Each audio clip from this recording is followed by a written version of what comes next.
좋으신 하나님이 주시는 은총과 또 평화가 사랑하는 여러분들과 함께 계시기를 빕니다. 오늘은 대림절 제2주이면서 성서 주일입니다. 대림절 두 번째 주일에는 회개와 평화의 마음을 담아 옅은 보라색 초의 불을 밝힙니다.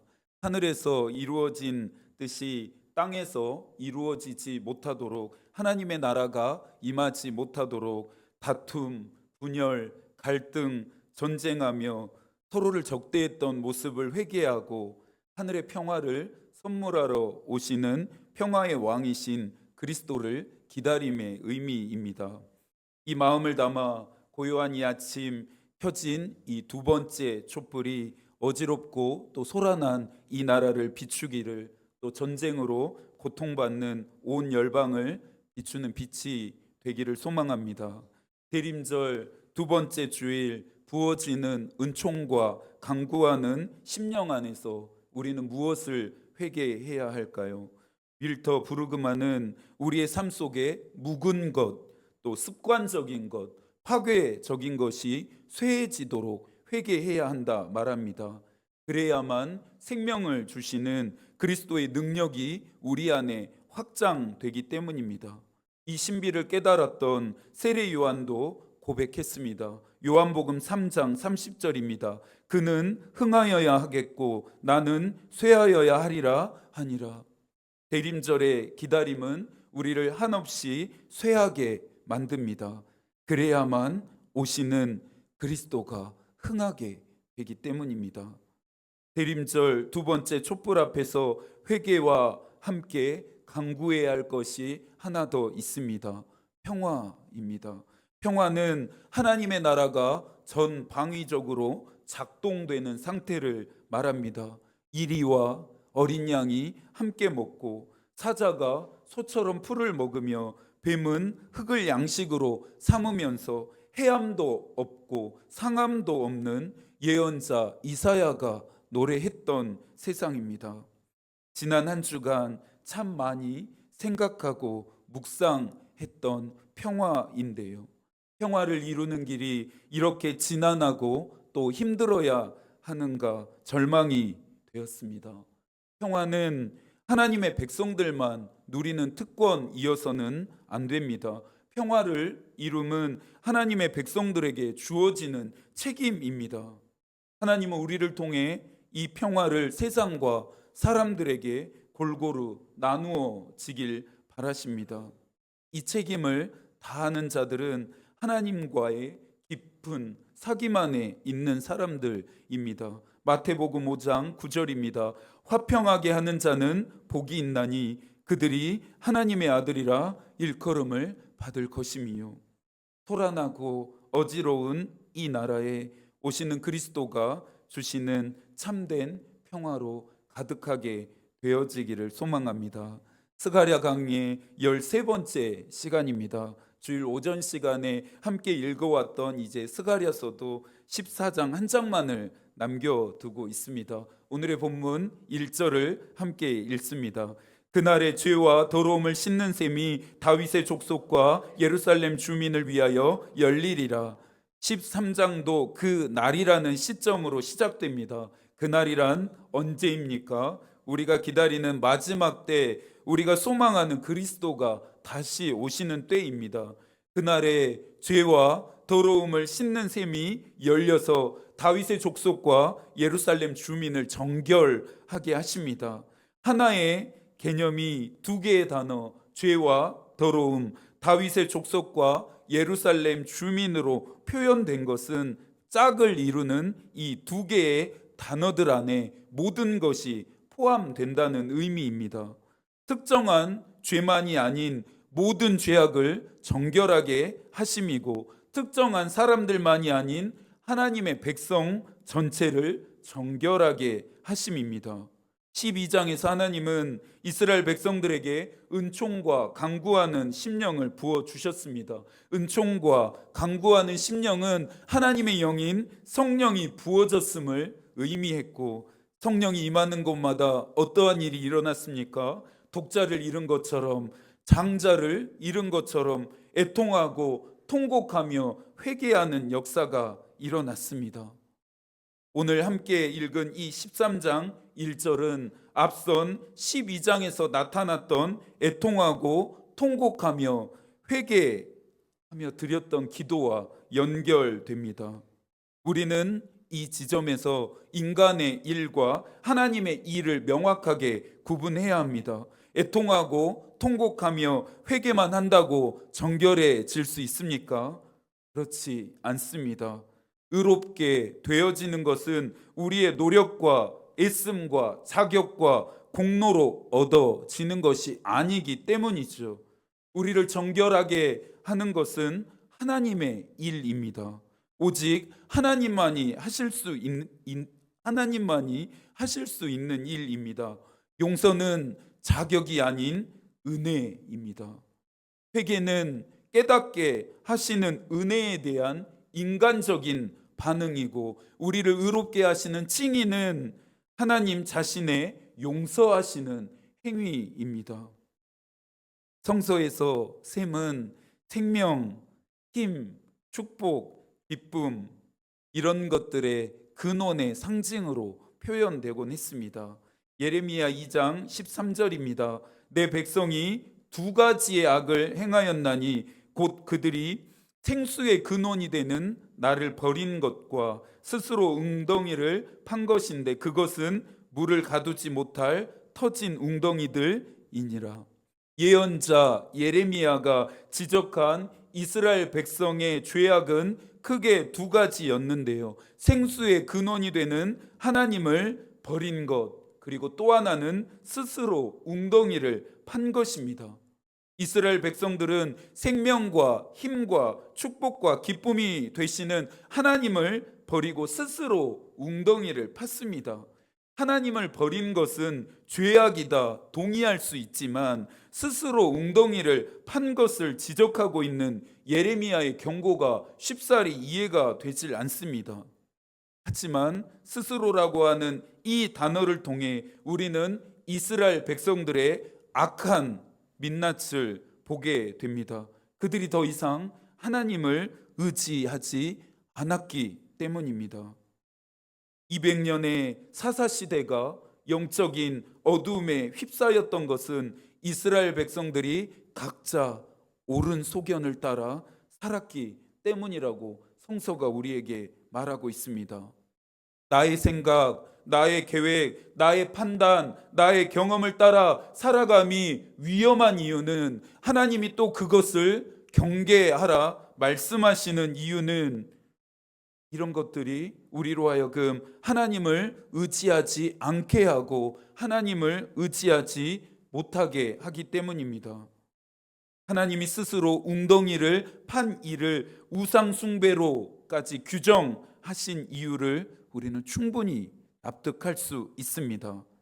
그날에 하나님은 하나님의 백성들의 모든 죄를 정결하게 씻어주는 셈이 열리게 하시겠다라고 말씀하십니다. 일시적인 열림이 아닙니다. 그날에 하나님의 백성이 정결해질 때까지, 정결해지는 순간까지 그 셈은 계속적으로 열리게 됩니다. 이 셈은 우리로 하여금 예수 그리스도와 성령의 사역을 전망하게 하는데요. 먼저는 예수 그리스도의 사역인데 요한일서 1장 9절입니다. 만일 우리가 우리 죄를 자백하면 그는 미쁘시고 의로우사 우리 죄를 사하시며 우리를 모든 불의에서 깨끗하게 하실 것이요. 우리의 죄는 오직 예수 그리스도 안에서만 용서되어지고 오직 예수 그리스도 안에서만 깨끗하게 될 수 있습니다. 다른 방법은 없습니다. 다른 길도 없습니다. 나는 착하게 살아왔어. 나는 법도 잘 지키며 살아왔어. 나는 크게 나쁜 일을 한 적도, 나쁜 짓을 한 적도 없어라고 말해봤자 그 날에는 아무런 소용도 없고 효력도 없는 항변일 뿐입니다. 죄는 전적으로 타락하고 전적으로 부패하며 전적으로 무능한 인간의 영혼에 관한 문제이기 때문입니다. 누구도 이 문제 앞에서 자유로울 수 없습니다. 어릴 때 잘못을 하거나 사고를 치면 집에 잘 들어가지 않게 됩니다. 들어가지 않으려고 합니다. 아빠와 엄마에게 혼날 일이 걱정이 되고 두렵기 때문입니다. 우리가 죄를 지었을 때 혼날 일이 두렵다고 해서 하나님 앞에 나아가지 않고 죄를 자백하지 않는 것은 미련한 일입니다. 좋으신 하나님은 우리가 죄를 자백하기만 한다면, 회개하기만 한다면 언제든지 용서하십니다. 더 크신 하나님의 사랑과 만나게 됩니다. 고 오카눔 목사님은 한국교회가 애통하는 눈물이 메말라 가는 것을 너무나 안타까워 하셨습니다. 그리스도인들이 내 죄 때문에 울고 다른 사람의 죄 때문에 울고 교회와 나라와 열방을 위해 애통하지 않음이 교회를 교회답게 하지 못한다라고 생각하셨습니다. 실수했어도 잘못했어도 죄를 지었어도 하나님 앞에 그냥 나아가십시오. 괜찮습니다. 정말 괜찮습니다. 하나님은 우리의 있는 모습 그대로를 사랑하십니다. 다음으로는 성령의 사역인데요. 요한복음 4장 14절입니다. 내가 주는 물을 마시는 자는 영원히 목마르지 아니하리니 내가 주는 물은 그 속에서 영생하도록 솟아나는 샘물이 되리라. 목마를 때 시원한 탄산음료를 물 대신해서 마셔본 적 있으시죠? 잠시 동안은 시원함을 느끼겠지만 이 시원함이 가신 뒤에는 더 타는 갈증을 느끼게 됩니다. 세상과 사람들이 주는 물을 마실 때에도 동일한 현상이 나타납니다. 세상 사람들이 주는 사랑, 인정, 칭찬, 위로와 같은 것들이 잠시 동안은 우리에게 희망을 주는 것 같지만, 잠시 동안은 우리에게 기쁨이 되는 것 같지만 우리 영혼의 목마름을 완전히 온전하게 해결해 주지는 않습니다. 공허에 심연 깊은 곳으로 우리를 더 깊이 가라앉게 할 뿐입니다. 저와 여러분의 영혼이 목마르지 않으려면 어찌해야 합니까? 영생하게 하는 샘물이신 성령을 의지해야 합니다. 예수께서는 내가 주는 물을 마시는 자는 영원히 목마르지 않는다 말씀하십니다. 그날에 하나님의 백성들은 하나님이 주시는 이 은총들을 누리게 됩니다. 그리스도의 초림은 약한 구원자의 모습이었지만 그리스도의 재림은 강한 심판자입니다. 그날에는 하나님의 통치가 회복됩니다. 그리스도께서 인간과 마귀에게 잠시 내어주었던 왕자를 되찾으십니다. 왕의 귀환으로 말미암아 그날에 어떠한 일이 일어납니까? 2절을 함께 읽습니다. 만군의 여호와가 말하노라 그날에 내가 우상의 이름을 이 땅에서 끊어서 기억도 되지 못하게 할 것이며 거짓 선지자와 더러운 귀신을 이 땅에서 떠나게 할 것이라. 여러분, 영화나 드라마처럼 지옥은 마귀가 다스리는 곳이 아닙니다. 지옥 역시 하나님이 통치하시는 곳입니다. 그날에 그리스도께서 다시 오실 때에, 그리스도께서 세상을 심판하실 때에 마귀 또한 심판의 대상이 됩니다.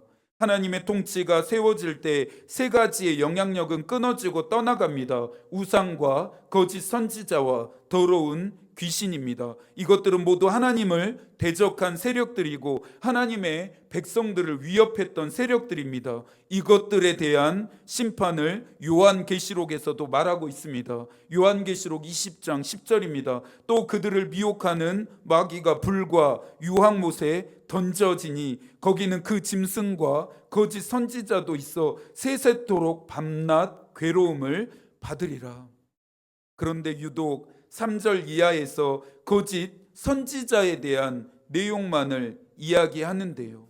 거짓 선지자들에게는 하나님의 영이 아닌 더러운 귀신의 영이 임해서 참된 것, 옳은 것, 진리를 말하기보다 거짓을 예언하게 했습니다. 그 목적이 무엇입니까? 하나님의 백성들이 하나님과의 관계가 깨어지도록 속이고 미혹하고 유혹하고 또 참소하기 위해서였습니다. 거짓 선지자들이 그날에 어떤 심판을 받게 되는지 똑똑히 보십시오. 하나님이 가장 싫어하시는 우상과 더러운 귀신과 함께 처벌을 받습니다. 세세토록 밤낮 영원히 괴로움을 받게 됩니다. 예언자 에스겔은 거짓 선지자들에게 임하는 무서운 하나님의 심판에 대해 말했습니다. 에스겔 13장 13절입니다. 그러므로 나 주 여호와가 말하노라. 내가 분노하여 폭풍을 퍼붓고 내가 진노하여 폭우를 내리고 분노하여 큰 우박덩어리로 무너뜨리리라. 또 한 가지 우리가 똑똑히 기억해야 할 사실은 거짓 선지자뿐만 아니라 거짓 선지자의 가르침을 따르는 자들 또한 같은 심판을 받게 된다라는 점입니다. 베드로도 이 점을 명확하게 경고했습니다. 베드로후서 2장 17절입니다. 이 사람들은 물 없는 샘이요 광풍에 밀려가는 안개니 그들을 위하여 캄캄한 어두움이 예비되어 있나니. 거짓 선지자들의 가르침을 따르는 자들, 그들에게 예비되어진 것은 캄캄한 어두움입니다. 베드로가 말하는 이 사람들이란 불의의 아들 발람의 길을 따라간 자들, 거짓된 가르침을 버리고 바른 길을 버리고 거짓된 가르침을 따라 살아가는 자들입니다. 요즘처럼 믿음 생활을 하기 좋은 때도 없는 것 같습니다. 인터넷이 일상화되면서 무궁무진한 정보들을 얼마든지 얻을 수 있습니다. 저는 여러분들이 온라인 매체를 통해서 다양한 설교를 듣는 것을 제한하고 싶지 않습니다. 저를 통해 들을 수 없었던 양질의 설교들을 찾아서 들으십시오. 하지만 주의하셔야 합니다.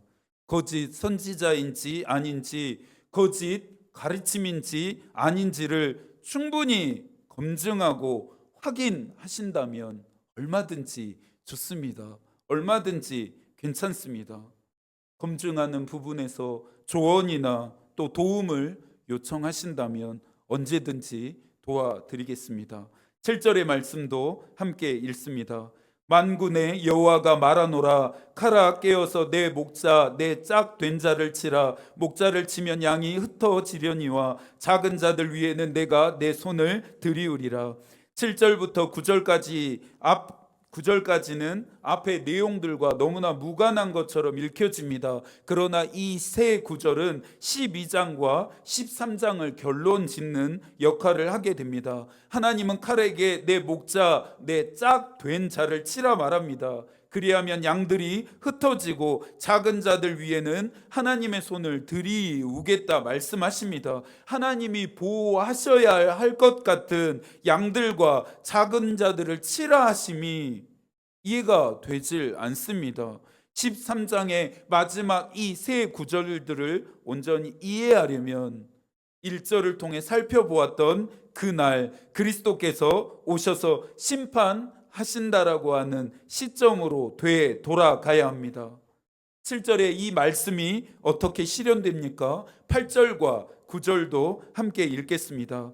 여호와가 말하노라. 이 온 땅에서 3분의 2는 멸망하고 3분의 1은 거기 남으리니 내가 그 3분의 1을 불 가운데 던져 은같이 연단하며 금같이 시험할 것이라. 그들이 내 이름을 부르리니 내가 들을 것이며 나는 말하기를 이는 내 백성이라 할 것이요 그들은 말하기를 여호와는 내 하나님이시라 하리라. 땅에 있는 3분의 2의 사람들이 심판을 받아 멸망하게 되고 3분의 1의 사람들만 남게 됩니다. 남아있는 자들이 멸망당하지 않았다고 해서 마냥 기뻐할 수 없는 것은 그들이 불 가운데 던져져서 은같이 단련되어지며 금같이 시험을 당할 것이기 때문입니다. 즉 고난을 박해를 받는다는 의미입니다. 그날의 이 고난이, 이 박해가 반드시 필요한 이유는 남아 있는 자들이 하나님의 백성이 되게 하려고 하는 일이기 때문입니다. 칼빈은 시편 주석을 쓰면서 자신을 단련시키시기 위해서 하나님이 주신 고통이 큰 유익이 되었다 고백했습니다. 히브리 시인도 고난의 의미를 설명했습니다. 시편 119편 71절입니다. 고난 당한 것이 내게 유익이라. 이로 말미암아 내가 주의 율례들을 배우게 되었나이다. 고난은 그리스도인들로 하여금 하나님의 이름을 부르게 하고 하나님을 찾게 합니다. 고난을 한 번이라도 겪어보신 교우들이라면 이 말이 무슨 의미인지 잘 아실 것입니다. 아침 기도회에 잘 나오지 않으시는 분들이 갑자기 나오실 때가 있습니다. 그런 분들을 보면 걱정이 됩니다. 무슨 일이 생기신 건가? 기도할 일이 있으신 건가 하는 마음 때문입니다. 그러다가 그래도 마주한 고난 앞에 기도하러 예배당에 나오신 것을 보면 소망이 있다 생각됩니다. 그렇게라도 기도해야죠. 고난을 만났으면 하나님의 이름을 부르고 도움을 간청해야지요. 쇳덩어리를 뜨거운 용광로에 달구어 큰 망치로 두드리는 작업을 반복하다 보면 어느새 볼품없는 쇳덩이가 단단한 강철로 변합니다.